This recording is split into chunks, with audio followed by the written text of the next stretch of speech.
होती है। एक बार जोरदार तालियां इनके सम्मान में बजा दीजिए। मैं 4 पंक्तियों से अपनी काव्य यात्रा का प्रारंभ करता हूं। मैं अपने घर की 4 पंक्तियों से अपने काव्य यात्रा का प्रारंभ करता हूं कि राजगुरु सुखदेव भगत सिंह और चंद्रशेखर आजाद, राजगुरु सुखदेव भगत सिंह और चंद्रशेखर आजाद फांसी के तख्तों पर झूले नाश कर लिए घर आबाद। राजगुरु सुखदेव भगत सिंह और चंद्रशेखर आजाद फांसी के तख्तों पर झूले नाश कर लिए घर आबाद। लाखों हुई सुहागिन विधवा, लाखों हुई सुहागिन विधवा चूड़ी फूटी बेतादाद, लाखों हुई सुहागिन विधवा चूड़ी फूटी बेतादाद। हिंदुस्तान की आजादी में लाखों लोग हुए बर्बाद, हिंदुस्तान की आजादी में लाखों लोग हुए बर्बाद। उसी देश में हो गई देखो रचना पाकिस्तान की, उसी देश में कर दी देखो रचना पाकिस्तान की। नेताओं ने कर डाली बर्बादी हिंदुस्तान की, नेताओं ने कर डाली बर्बादी हिंदुस्तान की। आज से 2 दिन बाद जो पर्व जो देशवासियों के सामने आने वाला है, मैं समझता हूं कि वो पर्व किसी भी पर्व से बड़ा पर्व है जिस दिन हमें आजादी मिली। मैं 4 पंक्तियों से उन शहीदों का, उन वीरों का वंदन करना चाहता हूं, अभिनंदन करना चाहता हूं, जिन्होंने अपने शरीर की बूंद बूंद इस देश को, इस देश पर न्यौछावर कर दी, लुटा दी, मगर इस तिरंगे को कभी झुकने नहीं दिया। मैं 4 पंक्तियां प्रस्तुत करता हूं और आशा करता हूं कि उनके सम्मान में आपकी तालियां उठेंगी और आगे से पीछे तक एक भी हाथ खामोश नहीं रहेगा। मैं 4 पंक्तियों से उनका अभिनंदन करता हूं कि भारत के स्वर्ग को संवारा गया खून से है, भारत के स्वर्ग को संवारा गया खून से है। केसर की क्यारियों को नुचने दिया नहीं, केसर की क्यारियों को नुचने दिया नहीं। पत्थरों को काट काट रास्ते बनाते रहे, पत्थरों को काट काट रास्ते बनाते रहे। विजय का रथ कभी रुकने दिया नहीं, विजय का रथ कभी रुकने दिया नहीं। शत्रुओं के आगे हम शैलराट से खड़े थे, शत्रुओं के आगे हम शैलराट से खड़े थे। शौर्य का ये सूर्य कभी बुझने दिया नहीं, शौर्य का ये सूर्य कभी बुझने दिया नहीं। इसको प्रणाम कर शीश कटते गए हैं, इसको प्रणाम कर शीश कटते गए हैं। किंतु ये तिरंगा कभी झुकने दिया नहीं, किंतु ये तिरंगा कभी झुकने दिया नहीं, किंतु ये तिरंगा कभी झुकने दिया नहीं, किंतु ये तिरंगा। और ये तिरंगा क्यों नहीं झुक पाया? हर देश के पास सेनाएं हैं, मगर ऐसी सेनाएं किसी के पास नहीं है जो 21 दिन भूखे लड़ने के बाद युद्ध कर सके। रूस ने कहा कि अगर भारत की जैसी सेनाएं हमारे पास होती तो 2 दिन में पूरा विश्व फतेह कर सकते थे। क्या है देश की सेनाओं के पास ऐसा? यहाँ पर सेनाओं को ताकत, यहाँ के बेटों को ताकत परमपिता परमात्मा ने उनके बेटों के रूप में दी है। यहाँ जब उनकी माताओं के रूप में दी है, यहाँ जब बेटा लड़ने जाता है तब माँ कहती है कि मेरे पुत्र मुझको तू वचन दे मात्र एक, मेरे पुत्र मुझको तू वचन दे मात्र एक। रणभूमि दूध की क्या लाज को बचाएगा, रणभूमि दूध की क्या लाज को बचाएगा। तेरे वंशजों ने जो लिखा है पुण्य इतिहास, तेरे वंशजों ने जो लिखा है पुण्य इतिहास। इतिहास लाड़ ले क्या तू भी दोहराएगा, इतिहास लाड़ ले क्या तू भी दोहराएगा। बोटी बोटी कट जाऊं, इंच इंच बट जाऊं। बेटा अपनी माँ को उत्तर देता है। अगर आपको लगे कि वो उत्तर इस देश का पौरुष, इस देश का स्वाभिमान बनना चाहिए और बना, तो एक एक व्यक्ति की ताली उठनी चाहिए कि बोटी बोटी कट जाऊं, इंच इंच बट जाऊं, इंच इंच बट जाऊं, बोटी बोटी कट जाऊं। लाडला न पुरखों की नाक को कटाएगा, लाडला न पुरखों की नाक को कटाएगा। या तो ये तिरंगा मैं लपेट घर आऊंगा माँ, या तो ये तिरंगा मैं लपेट घर आऊंगा माँ, या तो ये तिरंगा सीमा पार फहराएगा, या तो ये तिरंगा सीमा पार फहराएगा। ऐसी ताकत, ऐसा ओज जब देश के पास हो, फिर भी हमारे प्रधानमंत्री को लाल चौक पर तिरंगा फहराने से डर लगता है। इसके लिए हमें आंदोलन करने पड़ते हैं।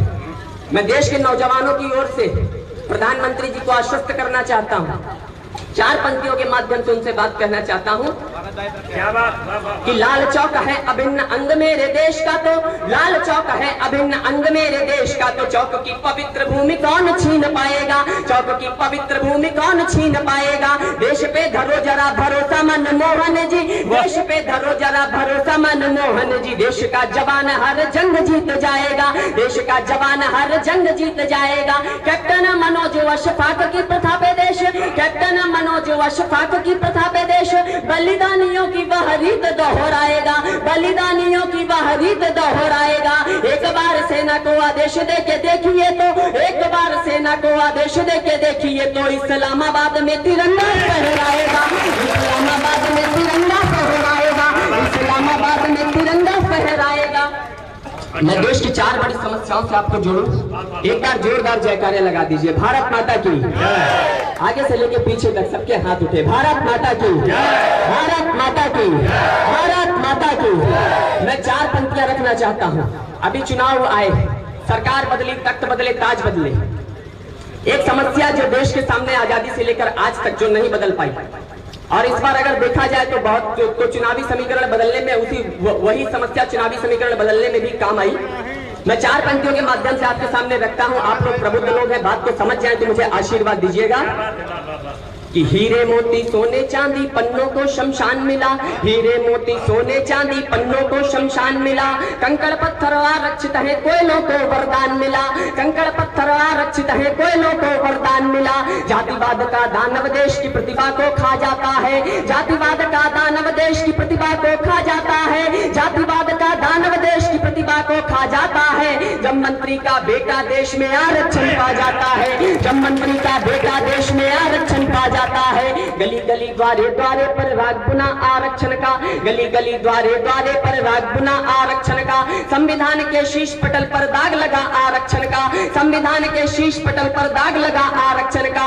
सब समान है वाले मुखड़े बिना अर्थ हो जाते हैं, आरक्षण का ग्रहण पड़े बलिदान व्यर्थ हो जाते हैं। जातिवाद का बीज अगर ये धरती पर पल जाएगा, जातिवाद का बीज अगर ये धरती पर पल जाएगा, आरक्षण की आग में एक दिन देश मेरा जल जाएगा, आरक्षण की आग में एक दिन देश मेरा जल जाएगा, आरक्षण की आग में एक दिन देश मेरा जल जाएगा।